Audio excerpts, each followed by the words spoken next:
ஒரு பாடியிலேருந்து எப்படி அளவெடுக்கிறது அப்படிங்கிறத உங்களுக்கு நான் ஒரு வீடியோவாக கொடுத்தேன். அந்த வீடியோ பார்த்துருந்தீங்க அப்படின்னாலே நீங்கள் அளவு எப்படி எடுக்கிறது அப்படிங்கிறத தெளிவாக புரிஞ்சுக்குவீங்க. அளவெடுக்கும் போது டைட்டாக எடுத்துட்டு அதுக்கப்புறம் ஒருத்தர் என்ன மாதிரி லூஸ் கேட்குறாங்களோ அதுக்கு தகுந்த மாதிரி நம்ம பாடிக்கு லூஸ் வைக்கணுமோ தவிர, சிலரெல்லாம் பார்த்தீங்கன்னா பாடியில் அளவெடுக்கும் போதே அவங்க லூஸாக அளவெடுப்பாங்க. அளவெடுக்கும் போதே ஒரு விரல் உள்ள வர அளவுக்கோ இல்லை கொஞ்சம் 1 இன்ச் 1.5 இன்ச்சுக்கு எனக்கு லூஸ் கேட்குறாங்கன்னு சொல்லி லூஸ் விட்டோ எடுப்பாங்க. அந்த மாதிரி எடுக்கக்கூடாது. நம்ம டைட்டாக எடுத்துக்கிறோம். அவங்க வந்து ப்ளவுஸ் ஒரு சிலர்லாம் பார்த்தீங்கன்னா ரொம்ப டைட்டாக கேட்பாங்க. அவங்களுக்கு நம்ம எந்த அளவுக்கு லூஸ் வைக்கலாம். ஒருத்தங்க எனக்கு வந்து நீங்கள் கம்ஃபர்டபுளாக இருக்கணும், ரொம்ப டைட்டாக வேண்டாம் அப்படின்னு சொல்லுவாங்க. அவங்களுக்கு எந்த மாதிரி லூஸ் வைக்கணும். ஒரு சிலர்லாம் கையெல்லாம் எனக்கு நல்லா தூக்கி வேலை செய்யணும், நான் ஒரு ஃபுல் டே இந்த ப்ளவுஸை வேர் பண்ணியிருப்பேன், கொஞ்சம் ஏஜ் ஆனவங்க இந்த மாதிரி கேட்குறாங்க அப்படின்னா அவங்களுக்கு நம்ம வந்து எடுக்கிற அளவோட என்ன லூஸ் வைக்கணும் அப்படிங்கிறது எல்லாமே நீங்கள் தெரிஞ்சுக்கணும். அதை விட்டுட்டு என்ன பண்ணுறீங்க நிறைய பேர் அப்படின்னா, நீங்கள் வந்து பாடியில் எடுக்கும் போதே லூஸ் வைக்கிறீங்க. அந்த மாதிரி எடுக்கக்கூடாது. நான் சொல்லி கொடுத்த மெத்தடில் லூஸ் வச்சு நீங்கள் எடுங்க. அதுக்கப்புறம் அந்த பாடிக்கு தேவையான லூஸை வந்து நம்ம வந்து அளவு கட் பண்ணும்போது நம்ம வந்து அளவு கொடுத்து கட் பண்ணிக்கலாம். இப்போ ப்ளவுஸ்னால் என்னன்னு தெரிஞ்சுக்கலாம்.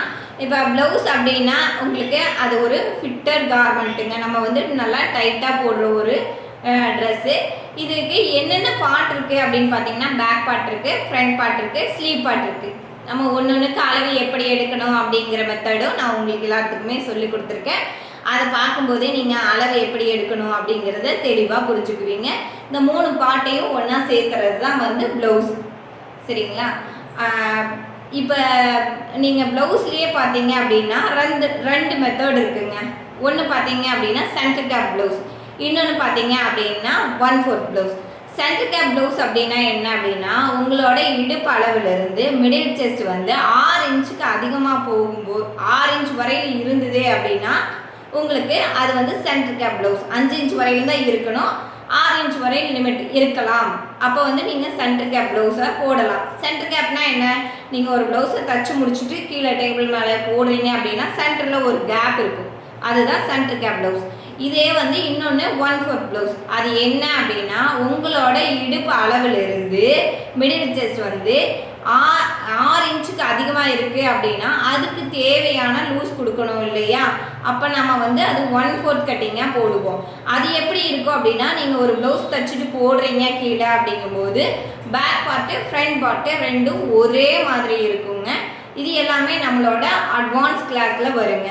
இப்போ உங்களுக்கு நான் சொல்லி கொடுக்க போகிறது என்ன அப்படின்னா, ஒரு பாடியிலிருந்து மெஷர்மெண்ட் எடுத்து எப்படி ஒரு ப்ளவுஸ் கட் பண்ணலாம் அப்படின்னு ஒரு சென்டர் கேப் ப்ளவுஸோட அளவு வச்சு நான் உங்களுக்கு சொல்லி கொடுக்க போகிறேன். 1/4 கட்டிங் இந்த மாதிரி விஷயம் நிறைய அட்வான்ஸ் நிறைய டெக்னிக் இதெல்லாம் தெரிஞ்சுக்கணும் அப்படின்னீங்கன்னா நம்மளோட அட்வான்ஸ் கிளாஸில் நீங்கள் வந்து ஜாயின் பண்ணி கற்றுக்கலாங்க. மெஷர்மெண்ட் மட்டும் எடுக்கிறது, ரெக்கார்டிங் வீடியோ இது எல்லாமே இருக்குது. இதில் வந்து நீங்கள் ஜாயின் பண்ணி கற்றுக்கலாம். இப்போ நான் உங்களுக்கு சொல்லிக் கொடுக்க போகிறது பார்த்தீங்க அப்படின்னா சென்டர் கேப் கட்டிங். இதுக்கு என்னென்ன உங்களுக்கு பொருள் வேணும் அப்படின்னா, நீங்கள் இந்த மாதிரி பேப்பரை ஒன்று வாங்கிக்கோங்க.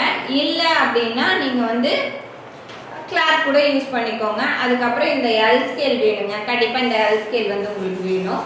அதுக்கப்புறம் பார்த்தீங்கன்னா எல்லாருமே வச்சுட்டு இருப்பீங்க இந்த ஆம்கோல் ஸ்கேல், எல்லார்கிட்டையுமே இருக்கும். இந்த ஆம்கோல் ஸ்கேல் ஒன்று வாங்கி வச்சுக்கோங்க.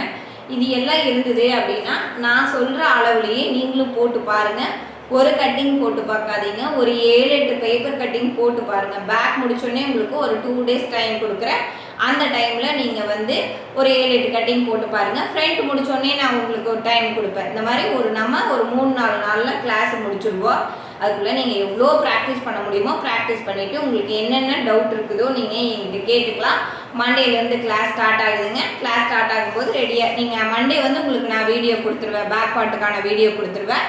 அதை பார்த்துட்டு ப்ராக்டிஸ் வந்து ரொம்ப ரொம்ப முக்கியம். ப்ராக்டிஸ் பண்ணிக்கோங்க, ரெடியாக இருந்துக்கோங்க. மண்டே உங்களுக்கு கிளாஸ் வருங்க. தேங்க்யூ.